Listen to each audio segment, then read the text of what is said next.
So welcome. It's really lovely to see everyone here tonight, and thank you for joining us. My name is Nikki Lefebvre. I'm the director of the Natick Historical Society. We were established in 1870, and today we remain an independent nonprofit that receives no public funds. We thrive on the support of our community members, and so I really want to extend my heartfelt thanks to all of our supporters whose contributions make programs like these possible. So a warm but silent Zoom round of applause to all of you. Thank you for your support. We are really thrilled to have Antonio Viva with us tonight to talk about the Walnut Hill School for the Arts. And this program is part of our Meet Our Neighbors series, which aims to shine a light on local organizations that have shaped Natick in the past, present, and will continue to do so into the future. And this is the first event in our fall run of this series. Next up in the Meet Our Neighbors series is we'll be having on October 27th, we'll have Trish Wesley Umbrell of the Natick Community Organic Farm. And on November 17th, we'll hear from Dan Shea of the Natick Service Council. So all of the Meet Our Neighbors events will be held on Zoom, and you can register on our website, which is www.natickhistoricalsociety.com, So I did want to highlight another of our upcoming events, which is happening on October 6th. We're co-sponsoring, along with the Morse Institute Library and the Natick Commission on Disability, a Zoom event for all ages, including children. And that event is titled Helen Keller, a Champion of the Disabled. So you can learn more about that event and register for it either on our website, the Natick Historical Society, or on the Morse Institute Library site. And we will hope to see you there. Check out our other events. We've got walking tours and a whole fall slate of programs for you. And you can learn about those on our website and sign up for our e-news, and we'll let you know what's next up for our programming. And so without further ado, we're delighted to have Antonio Viva with us tonight. Prior to becoming the head of school at Walnut Hill, Antonio was associate head of school at Worcester Academy in Worcester, Massachusetts, where he also served as chief information officer from 2002 to 2005. Before that, Mr. Viva was a senior research and development associate at Education Development Center, Inc., working on a project funded by the U.S. Department of Education to develop a model of comprehensive school reform focused on the low-performing public schools. His research concentrated on teaching, learning, leadership, and technology integration. He's worked closely with faculty and students and district-level administrators in a number of professional development initiatives across the United States. So Mr. Viva earned an undergraduate degree in English and creative writing and a graduate degree in education from Union College in Schenectady, New York. He has served on the NAIS, or NACE, 21st Century Teaching and Learning Task Force. He sits on the board of AISNE and TABS and TABS. Lots of education acronyms here. So for those of you who know them, you can follow along. And he was a founding partner of edsocialmedia.com. So Mr. Viva speaks frequently about technology, education, and 21st century teaching and learning to independent schools and other member organizations. And what a time to be having that expertise in your pocket. In 2006 and 2007, he was selected as an NAIS E. Ford Foundation Fellow for Aspiring Heads of School. What a resume. We're really excited to have you with us tonight, Antonio. And so we give you a warm but silent Zoom round of applause and welcome for being here. Thank you so much. Well, thank you again, Nikki, for that introduction. I really appreciate it. I'm going to go ahead and share my screen so we can get started. It's really exciting to be here with all of you tonight to talk a little bit about Walnut Hill. And I have to tell you that my first interaction with Walnut Hill was actually back in 1997. I was a public school arts teacher. I was a theater teacher in the Amherst Public School Systems. And my department chair decided that it would be good professional development for me to go to this workshop that was being held for public school theater teachers. And it happened to be in this place called Walnut Hill. And I drove into Natick from Amherst, Massachusetts, onto this campus, into this beautiful part of Natick. And I was completely struck by how amazing it was that there was this school dedicated to the arts. Little did I know that the future would hold in store for me the opportunity to serve as head of school. And here I am in my 12th year as head of school. And actually, this will be my final year as head of school. I am moving on to new projects and new opportunities. And Walnut Hill is in the process of getting ready to welcome a new head at the end of this school year. And I will just say that my time at Walnut Hill has been an extraordinary opportunity filled with creativity, interesting partnerships, and being surrounded by some really wonderful faculty, staff, administrators, and talented artists from around the world. But Walnut Hill's beginnings were a little more humble. We were founded in 1893 by two Wellesley College graduates. This is Charlotte Conant, who is standing, and Miss Florence Bigelow, who is seated here in Stowe living room. This was where the head mistress's office was at the time, and it is still where the head's office is located 128 years later. And what was amazing about the founding of the school was they were urged by the president of Wellesley College at the time to create a school for young women that would allow for both local day students and young women from around the country to attend a preparatory school that would allow the young women to matriculate to the historically women's colleges around the country, Wellesley being one of them. And we started off in 1893 with 14 students, 7 day students and 7 residential students. And it was in those humble beginnings as a girls' school that I think I would say remains very much a part of our DNA. We still hold on to many of the traditions that date back to 1893. And I would say the fabric of Walnut Hill was shaped by these two very important women in our history. The campus was not as we know it today. This is a picture of Stowe Hall. And if you've ever driven up Highland Street, you will note that the front part of Stowe Hall here on the left side of your screen was actually the original building that was part of the school's infrastructure and campus. And this extension that moves beyond the back of that front part of the building was added in around, I think, the 1915 to 1917 timeframe. And that is now both a boys' dormitory for us on the upper levels and is where our main administrative offices are located. The campus in and of itself has been part of, I think, the fabric of Natick for a very long time. And as you have probably seen over recent years, it has changed and undergone an enormous amount of transformation over the last 20, 30 years. What I think is really fascinating about Walnut Hill's story is that the young women who attended our school came from all over New England and all over the United States.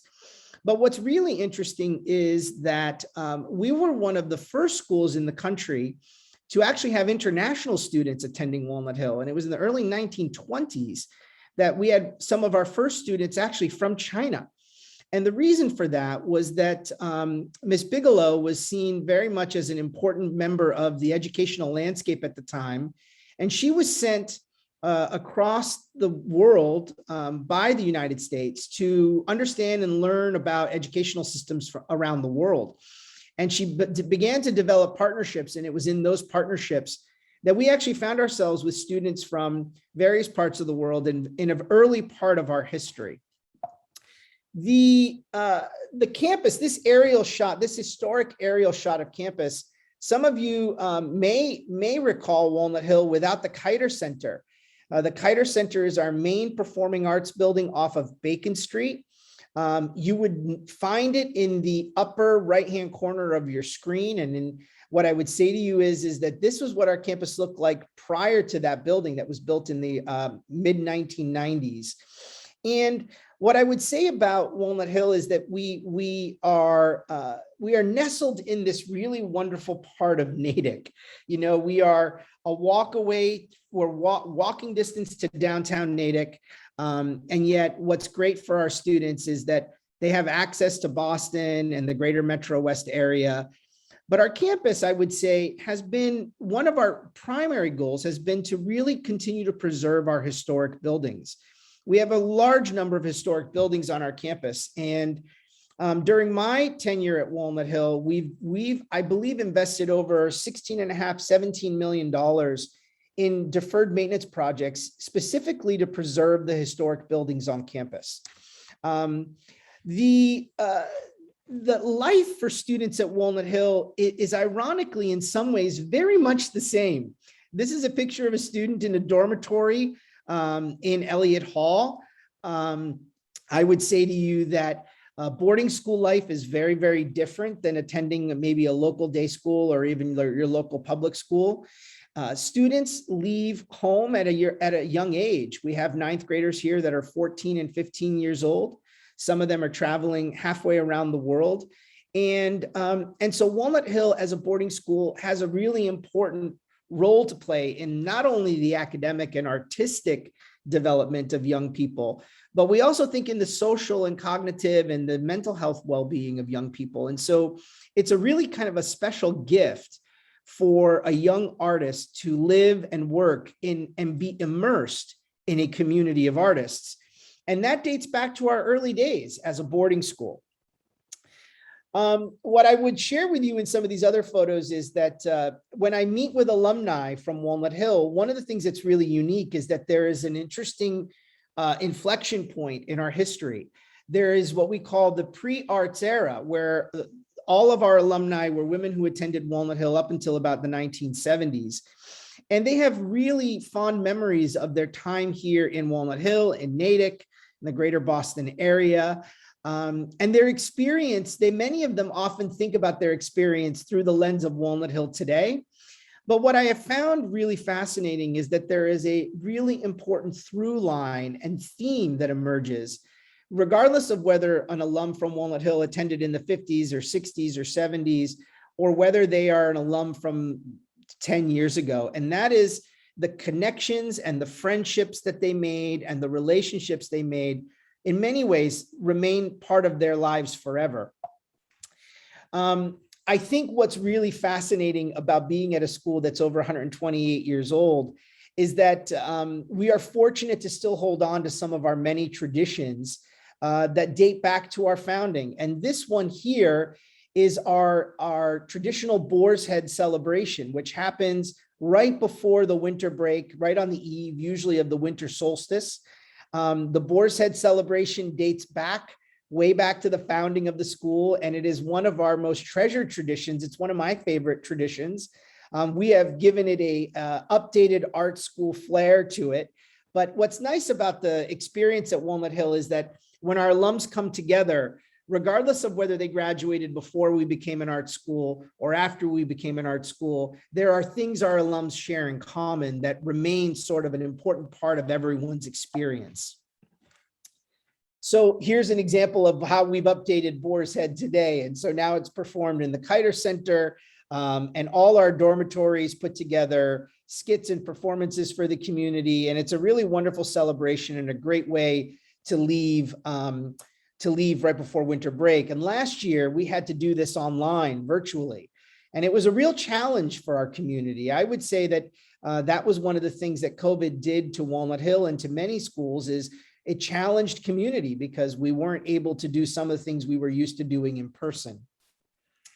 Another tradition that dates back to our founding is one that you may have watched or seen if you are driving by Bacon Street early in June, usually on a Thursday or Friday night before graduation. And that is our tradition and ritual of candlelight. And this is probably our most treasured and most highly honored and remembered and revered tradition. It is our way of saying goodbye to the senior class every year. And everyone in the community participates in this. It has become something that I think I know that when I leave Walnut Hill, I will miss, because it is a really powerful and a very important part of our shared experience. The inflection point I was referring to earlier happened around the early 1970s. And Walnut Hill, like many schools at the time, were struggling to enroll students. The social landscape of the United States was changing rapidly in the early 70s. And like a lot of other single-sex schools, Walnut Hill was struggling to keep the doors open. And in fact, when you look at the archives, the board minutes actually reflect that there were certain buildings on campus that were being rented out to other organizations because the school was not full. And at the time, we were entertaining potential mergers with both Chapel Hill, Chauncey Hall School, and Noble and Greenhouse School. And it was the head of school at the time, Earl Batchelder, who thought that maybe there was another way, and there was a possibility that Walnut Hill could emerge from this period of time without having to merge with another school, but could embark on a very different mission. And it was on May 28th in 1970 that the Board of Trustees voted to embark on our current mission, our mission to become one of the premier arts high schools in the country, and also would eventually lead to us going co-ed. The early days of Walnut Hill's arts mission were rooted in large part with our dance program, which was at the time affiliated with Boston Ballet. And we also added a music program in those early years. And as you can imagine, it was a difficult transition. There were alums that were upset with the loss of the identity of a girls' school. There were questions about whether or not it was even feasible or realistic for this arts mission to survive and thrive and grow. And I think what happened was it was built in large part on the hard work of those members of our school community, the administrators, the staff, the faculty, and the board at the time that committed to these early days as an art school. And it took time to get to that point. What we found was that boys were admitted in full force in the 1980s. We had some boys that were training and dancing with us as earlier than that, but adding boys as a larger group to the campus didn't happen until the early 1980s. And that also changed the school dynamic in many significant ways. But ultimately, I think what was really fascinating as I dug into the archives a few years ago for our 125th anniversary is that the core identity of Walnut Hill's programs have fundamentally stayed the same over the last 50 years. And in fact, this year is our 50th anniversary, the 50th anniversary of our becoming an art school. And so I would say the current mission of Walnut Hill remains steadfast. We focus in large part on preparing students for a life both in the arts and outside of the arts. Our academic program is a college preparatory, rigorous academic program. Students take a full college prep curriculum that they are expected to do throughout their 4 years at Walnut Hill. But we also have a key set of majors that I would like to just give you a little insight on. Our newest partnership is with Boston Ballet again. We've come back to where we began. And last year, we launched the new Boston Ballet School Professional Division at Walnut Hill. It is the only partnership of its kind between a professional ballet company and its corresponding school and a secondary high school in the country. It has been really wonderful to bring these two organizations together. And I have to say that we've been really excited to see the potential of this program, given how important dance training is and to our mission. We also have a really robust program in theater. Students come in and learn all the basic fundamentals of theater, from acting, musical theater, dance and movement. They also study dramaturgy. They will study set and scene design, playwriting. So it's a really deep dive into theater. Our music program is also affiliated with a Boston area arts organization. The New England Conservatory has been our music partner for the better part of 30 some odd years. So students will apply to both Walnut Hill and NEC as in terms of admission. We have programs in classical instrumental music, voice, composition, and jazz. And this program also goes back to our early days as an art school. One of our newest programs, our youngest programs, is actually our Writing, Film, and Media Arts program, which is a really fascinating combination of film and creative writing and photography. And the focus of this program is on telling compelling stories and really perfecting the art of storytelling. And what we hope students get out of this program is an ability to think about which artistic medium makes the most sense to tell the story you are compelled to tell. And it is our smallest program on campus, but it's actually one of our most innovative and interdisciplinary programs that we actually have on campus.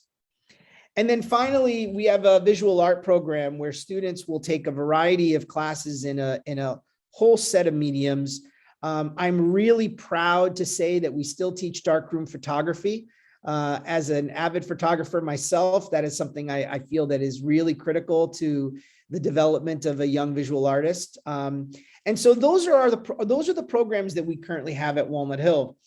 I just thought this would be interesting to show you. Our students span the globe and come from every corner, just about every corner of the planet. And what was particularly challenging over the course of the last year and a half was how were we going to engage and teach students in what we determined were 8 different time zones. So we had students last year taking classes in 8 time zones remotely. So as you can appreciate, that was a real challenge. Some of our faculty were teaching classes at 6 a.m. Some of them were teaching classes at 11 p.m. on Sunday evenings. And so it was a really challenging year and a half with COVID. And I share this slide just to let you know that we bring artists from all over the United States and all over the world to Natick. And when I visit alumni, they really look back fondly at their time in Natick and they remember it with really warm and fond memories. So modern day Walnut Hill, where are we today and where are we going? What direction is Walnut Hill headed in? Well, that's an interesting question. We are in the midst of thinking boldly about what our role is as an art school. I would say that training young artists today is different than it was 50 years ago when we first embarked on the mission of being an art school. I would also say that we remain challenged with the realities of COVID. COVID has really created a difficult environment for artists and for arts organizations over the last year and a half. And what I was really proud of was that we were a school that got kids back to campus and we were able to give them the training. And we, I believe last year, conducted over 11,000 COVID tests. And we managed to have fewer than 23 positive cases on campus, which is a really impressive effort on the part of our faculty and staff and our residential staff. But that's not to say that it wasn't without its challenges. This is a screenshot from our voice recital last year. So as many of you are probably aware, COVID is transmitted and aerosolized by speaking and singing. And so this group of kids had to do basically their entire program online last year. And that included having to do performances in a new format. It's true for woodwind players and brass players as well. Our musical theater kids had to perform with masks on. But I was so humbled and so impressed with the creativity and the ingenuity of our faculty to find new ways for our kids to share their art. And that goes for our visual artists as well. So if you can imagine for a moment, if you're a visual artist and you come to Walnut Hill, you have a plethora of resources and materials that you can use in the art studios. These are just a few examples of art that students made last year with materials they found at home or had access to nearby. which just speaks to the work our teachers have done in helping kids continue to think creatively about what it means to make art and how do you make art even in the midst of deep creative limitations. Our dance program last year also had to find new and creative ways to engage kids. Last year, we had to start the year remotely. And so we found that our dance department stepped into that place and found a unique opportunity to give our dancers a chance to create something in that space. So despite the challenges with COVID, and despite the realities of what COVID has meant for the arts world, I am just really proud about what Walnut Hill's accomplished over the last year and a half. We've gotten kids back on campus.